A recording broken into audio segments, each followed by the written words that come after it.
The Gospel of Gold by G.S. Lewis. I suppose I should explain.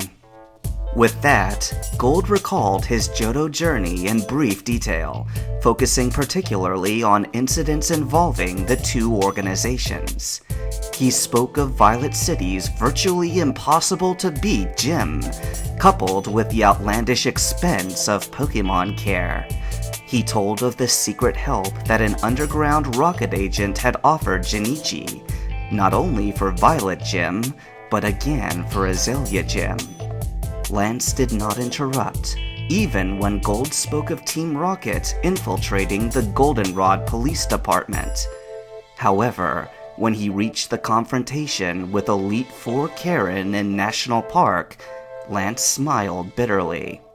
"She thought that I was at work behind your miracles, did she?" he chuckled. "I'm starting to see why the Phoenix dropped you into my lap. Let's keep that conniving woman off balance." Gold raised an eyebrow.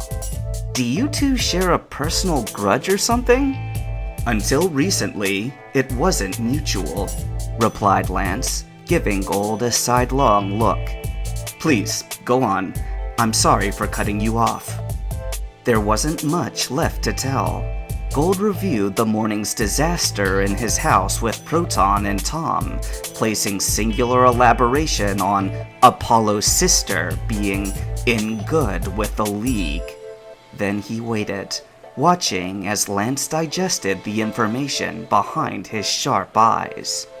Far off ahead, the first wooden roofs of Mahogany Town rose over the tall grass. "I must say," spoke Lance at last, "I never expected that someone like you could get so caught up in these high matters. No disrespect to you, Gold, but without your own Pokemon, you're just so defenseless." He waved a hand, indicating at the grasslands around him. "Could you have gotten through here without riding Ho-oh, or having me walking next to you? We've already passed 2 Girafarig, 2 Flaffy, and 3 Pidgeotto." Gold shrugged, already fully self-aware of his powerlessness in the Pokemon world. "Exactly.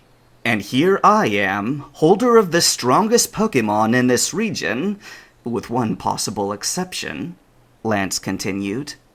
"But if our enemies were to determine which of us was their greatest threat, I honestly can't say now who they would go after harder." "Probably you," said Gold, favoring Lance with a smirk. Lance didn't smile back. "I'm serious," he insisted. "Karen came personally to take your life, and while you merely suspect she sent Team Rocket to finish the job, I have no doubts about it." Gold looked at him curiously. "What makes you so sure?" "Because I know Apollo Archer," replied Lance grimly. "He is the commander of Team Rocket, at least until their boss comes out of hiding. But I know his sister even better. Anyone who has seen the two together can vouch for their similarity in both looks and temperament. They are the blood link between the Rockets and the Johto League." "Who is this person?" asked Gold, his heart beating with anticipation. "My own cousin," said Lance quietly. "Claire Archer, keeper of the final League badge." "The last gym leader," thought Gold, feeling sweat roll down his temple. "So it's true," he whispered. "Team Rocket is working for the League. Or perhaps it's the other way around?" "I intend to ask Apollo myself," declared Lance, his tone hard with resolve.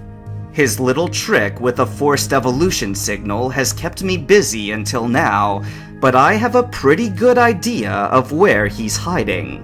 They couldn't have expected a legendary Pokemon to burst onto the scene, and it will serve as a useful distraction until I raid their hideout." The two travelers had now made it within Mahogany Town's boundaries. Team Rocket's behind the radio signal then? I guess I shouldn't be surprised, thought Gold. With a start, he suddenly realized what Lance had just said. The champion himself intended to single-handedly attack and destroy a rocket base. It was like the situation with Kurt all over again, on a much larger scale. "You're going alone?" he blurted stupidly. Lance gave him a confused look. "Of course. A single Dragonite of mine is stronger than all of them put together." He spoke matter-of-factly, and Gold didn't doubt it. He continued anyway. "Okay, but why are you telling me this? Had you been thinking about taking me all the way in?" "You know, the funny thing is, I actually considered doing that early on," said the champion, with a finger and thumb tucked thoughtfully under his chin. But I know more now. Ho-oh does not fight under your command, and your way isn't by force anyway. That said, she told you to find the source of the signal, didn't she? Well, here we are."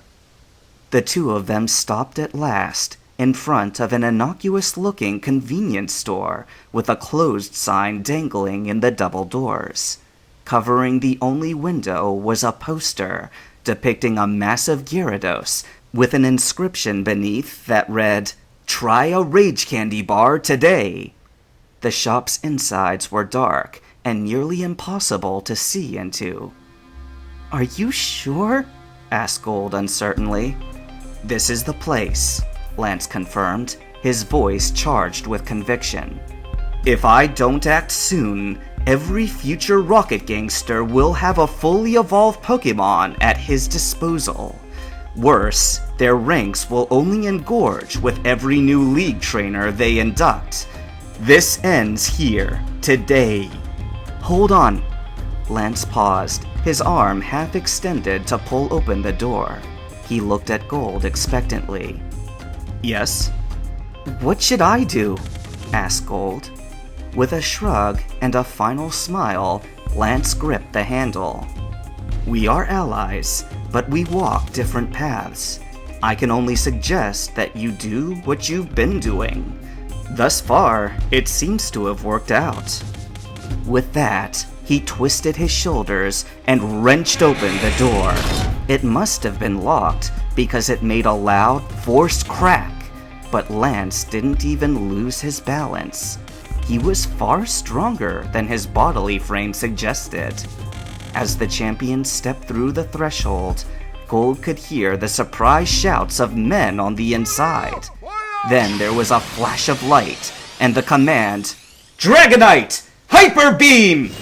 A much brighter burst of light followed, and Gold felt the earth tremble violently underfoot. The store shook, but when the ground's convulsions ended, it remained standing. Coming to his senses, Gold hurried away from the building, not wishing to linger and be spotted by any returning Team Rocket agents. "I can trust him," thought Gold, spotting a Pokemon Center a short distance away. "He may not have told me everything, but I believe Lance stands for the old ways of the League. It's always good to be reminded that we have other allies in this world." The ground shook again, though this time the tremor seemed to come from deeper in the earth. Powerful allies. Well then, time to do my part.